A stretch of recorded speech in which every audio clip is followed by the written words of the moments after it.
नमस्ते my YouTube family, मैं शोभा आप सबका अपने चैनल पर स्वागत करती हूँ। आप सब कैसे हैं? आशा करती हूँ आप सब बहुत ही अच्छे होंगे। छठ पूजा का हार्दिक शुभकामनाएं। मैं एक दिन लेट से दे रही हूँ क्योंकि मैं खुद छठ कर रही थी और कल ही छठ का लास्ट दिन था। और देखिए अभी तक मेरा यहाँ पर सिंदूर वगैरह सब कितना सुंदर लगता है ना, ये नारंगी कलर का सिंदूर यहाँ लगा हुआ है। तो आशा करती हूँ जिनके घर में छठ हुआ होगा बहुत अच्छे से हुआ होगा। मेरे घर में भी बहुत ही अच्छे से, धूमधाम से और बहुत खुशियों से छठ पूरा हुआ है। और आज मेरे घर से, मेरे मायके से मेरे मम्मी पापा आए थे, वो भी कल चले गए। मेरी ननंद आई थी, वो भी आज चली गई। घर एकदम सा सुना सुना सा लग रहा है। छठी मैया भी चली गई, घर में सब कुछ देकर, सब घर भर कर छठी मैया भी चली गई। और फिर से एक साल का हमें इंतज़ार है कि छठी मैया फिर से आएंगी हमारे घर। तो मैं इस बार सोची थी ना कि छठ पूजा का बहुत सारा ब्लॉग लाऊंगी, बट बिल्कुल भी नहीं हो पाया। शॉर्ट्स जो भी बन पाए हैं वो ही मैं अपलोड कर रही हूँ। आशा करती हूँ आप सबको पसंद आ रहे होंगे। और बिल्कुल भी कोई ब्लॉग्स बन नहीं पाया। अगर जो भी क्लिप्स अगर जुड़ के ब्लॉग्स बन पाएंगे तो मैं ज़रूर कोशिश करूँगी, क्योंकि मैं अभी पूरी तरह से फ्री भी नहीं हुई हूँ छठ पर्व से। अभी प्रसाद वगैरह सब बहुत देना है और वो सब करके मैं फ्री जब होंगी तो एडिटिंग करूँगी। थोड़ा लेट से आएगा छठ का, लेकिन छोटा मोटा सा आएगा ही। तो मैं सोची क्यों ना जब तक मैं थोड़ा सा इस तरह से फेस टू फेस आप सबसे बात कर लूँ। कुछ जो मैंने लास्ट अपने एक नहाई खाई के ब्लॉग में बताया था कि मैं छठ क्यों करती हूँ, क्या कारण है इतने जल्दी छठ व्रत करने का। और इस साल को मिलाकर मैं पूरे 4 बार छठ कर चुकी हूँ, मतलब 4 साल छठ कर चुकी हूँ। लगातार तो नहीं हो पाया, लेकिन मैंने 4 साल कर लिया है छठ व्रत। तो वही बताना चाहती थी कि मैं आप सबके साथ कि इतना क्यों महत्व है मेरे लिए छठ पूजा का, छठ व्रत का। और जिन्हें पता है, जिनके घर में छठ होता है, उन्हें पता है कि हम बिहारी लोग के लिए छठ पर्व ना कोई छोटा मोटा पर्व नहीं होता है। हम दिवाली को जितना सेलिब्रेट नहीं करते, हम छठ को उससे ज़्यादा सेलिब्रेट करते हैं। और छठ का इंतज़ार हम साल भर करते हैं। जब हमें होश आया, मतलब बचपन में, जब हमें बचपन से थोड़ा सा हम जब जानते हैं कि हाँ हमारी मम्मी छठ कर रही है, हमारे फैमिली में छठ हो रहा है, हमें नए नए कपड़े पहनने, हमें नदी जाना है, कितना एक्साइटमेंट रहता था उस समय। एक बचपना वाला एक्साइटमेंट तो रहता ही है हमारे साथ। लेकिन जब हम बड़े होते हैं तो उसका असली जो होता है कारण, छठ पर्व का जो महत्व होता है, जो हमारी मम्मी हमारे लिए 3 दिन फास्टिंग करती थी, वो सब समझ में आता है। मायके में तो हम अपनी मम्मियों को करते हुए देखते हैं, और फिर जब ससुराल आते हैं तो अपनी सासू माँ को भी करते हुए वही छठ व्रत अपने परिवार के लिए देखते हैं। और ये सब देखते हुए हम भी जब सीखते हैं, उन्हें जानते हैं, तो हमें भी छठ व्रत करने का मन करता है। और मेरे पति को तो बहुत ही ज़्यादा मन था कि मैं छठ व्रत करूं, क्योंकि जब तक मेरी सासू माँ कर रही थी तब ठीक था, लेकिन मतलब मेरी सासू माँ का तबीयत वक्त इतना ठीक नहीं रहता था, तो वो नहीं फास्टिंग वगैरह कर पा रही थी। तो बीच में बहुत साल हमारे घर में छठ व्रत नहीं हुआ। तो इनको, मेरे हस्बैंड को बिल्कुल भी अच्छा नहीं लगता था। तो वो बोलते थे तुम करो, तुम छठ व्रत शुरू करो। तो उनकी खुशी के लिए भी मैं छठ व्रत करती हूँ, तो मुझे भी बहुत अच्छा लगता है। और एक कारण है छठ व्रत करने का, मैं आप सबको आज बताती हूँ। जब मेरी शादी हुई थी तो 4 साल तक मुझे कोई भी बच्चे नहीं हुए। मतलब बहुत ज़्यादा प्रॉब्लम होता था। 4 साल में कुछ ना कुछ ऐसा होता था कि मैं माँ बनते बनते ही रह जाती थी। खुशी आती थी, लेकिन ऐसा लगता था कि आई दरवाजे पर और वो चली गई। इस तरह से पूरे 4 साल मेरे साथ हुआ। हर मंदिर, हर जगह जहाँ भी लोग बोलते थे हम वहाँ जाते थे, वहाँ मन्नत करते थे, पूजा करते थे, मतलब हमारा गोद भर जाए। सब कुछ लोग बोलते थे, ये कर लो, वो कर लो, ये दान कर लो, वो कर लो, सब कुछ करते थे हम लोग। जो लोग बोलते थे वो करते थे, वो 4 साल तक।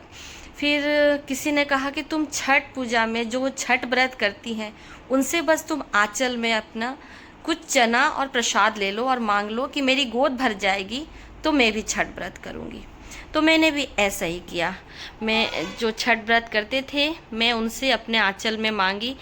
वहाँ घाट का जो एक चना होता है और प्रसाद होता है, वो मेरे आंचल में देकर मैंने मांगा कि मैं भी छठ व्रत करूँगी, मेरा गोद भर जाएगा, मेरे घर में संतान आ जाएगी तो मैं भी छठ व्रत करूँगी। तो उसी साल, 1 साल के अंदर ही मेरा एक प्यारा सा बेटा हुआ। और सच बताऊं, तब से मुझे बहुत ज़्यादा ही छठ पूजा पर आस्था और विश्वास आ गया कि सच में ऐसा होता है, क्योंकि पॉसिबल ही नहीं हो रहा था। वो 4 साल में ऐसा कुछ हो रहा था कि ऐसा लगता था कि मैं कभी भी माँ नहीं बन पाऊँगी, ऐसा हो रहा था मेरे साथ। अभी मतलब बोलते हुए भी मुझे रोना लगता है, लेकिन छठ माँ की वजह से आज मेरे प्यारे प्यारे 2 बच्चे हैं, एक बेटा एक बेटी। मतलब मैं बताऊं, वो 4 साल लोग मेरा चेहरा भी देखना पसंद नहीं करते थे, क्योंकि मेरा बच्चा नहीं था। लोग देख मतलब बोलते थे अरे इसको बच्चे नहीं रह रहे हैं, लोग घूम कर चले जाते थे। तो मैं ना बहुत रोती थी, छठ पूजा आने से ना मैं बहुत रोती थी कि मैंने तो कभी कुछ ऐसा गलती नहीं किया, कभी भी जानबूझकर किसी का दिल नहीं दुखाया, लेकिन क्यों होता है हमारे साथ ऐसा। सब घर कुछ लोग आते थे, जैसे दिल दुखाने वाली बातें भी कर देते थे। अरे तुम्हारा पैसा कौन देखेगा, तुम्हारा ये कौन देखेगा, घर में बच्चे देखते हैं, ऐसे ऐसे बातें बोलते थे। तो मैं किसी से कुछ नहीं बोलती थी, रोती थी, बहुत रोती थी, और सिर्फ अपने भगवान से बोलती थी कि भगवान अगर मैंने कभी कुछ किसी का नहीं बिगाड़ा, कभी कुछ गलती नहीं किया, तो आप तो ज़रूर सुनोगे। और छठी मैया मेरी सुनी, और मुझे प्यारे प्यारे 2 बच्चे हैं और सब कुछ है मेरे पास, बहुत प्यार करने वाला पति, सब कुछ है, परिवार, मायका, ससुराल, सब मेरे भगवान ने भरा है, कुछ भी कमी नहीं है मेरे पास।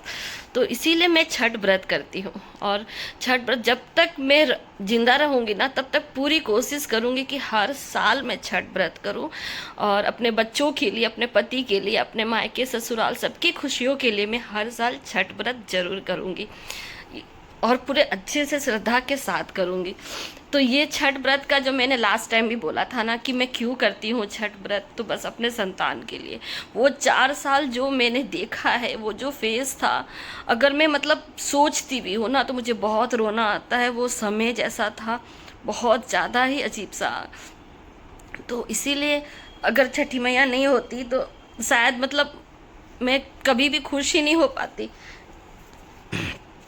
तो इसलिए मैं छठ पूजा करती हूँ, और मैं समझती हूँ जो भी मेरा ये ब्लॉग देख रहे होंगे ना, तो सबके मन में कुछ ना कुछ ऐसा होता होगा, सब कुछ ना कुछ मांगते होंगे, और वो भी छठ व्रत करते होंगे या करने को सोच रहे होंगे।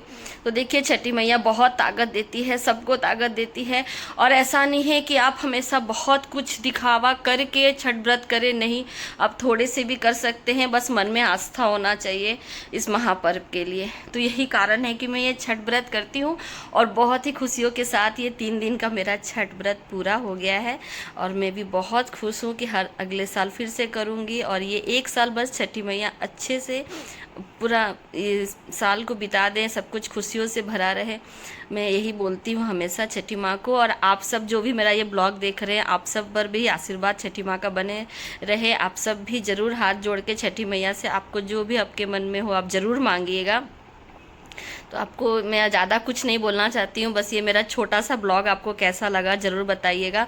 ब्लॉग तो नहीं कह सकती, लेकिन बहुत दिनों से शेयर करना चाहती थी मैं आप सबके साथ कि मैं छठ व्रत क्यों करती हूँ, आप सबको बताऊँ क्यों मेरा इतना आस्था है। क्योंकि बहुत लोग मुझ पूछते हैं कि कैसे आप कर लेते हो, कैसे आप 3 दिन फास्टिंग कर लेते हो, कैसे आपको इतनी ताकत आती है, कैसे इतने सारे चीज़ों को करने का एक साथ आप में जोश आता है। तो यही कारण है कि अगर आपको जब दुनिया आपको नहीं समझती है और आपको आपकी छठी माँ समझती है, तो आप उनके लिए कुछ भी कर सकते हो। तो इसीलिए मैं ये छठ व्रत करती हूँ। तो आप सबको छठी मैया का हम सब पर आशीर्वाद बना रहे।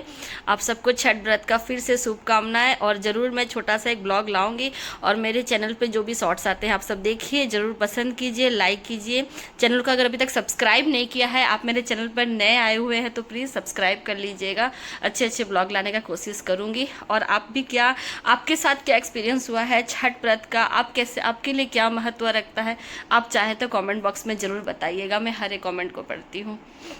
थैंक यू, नमस्ते।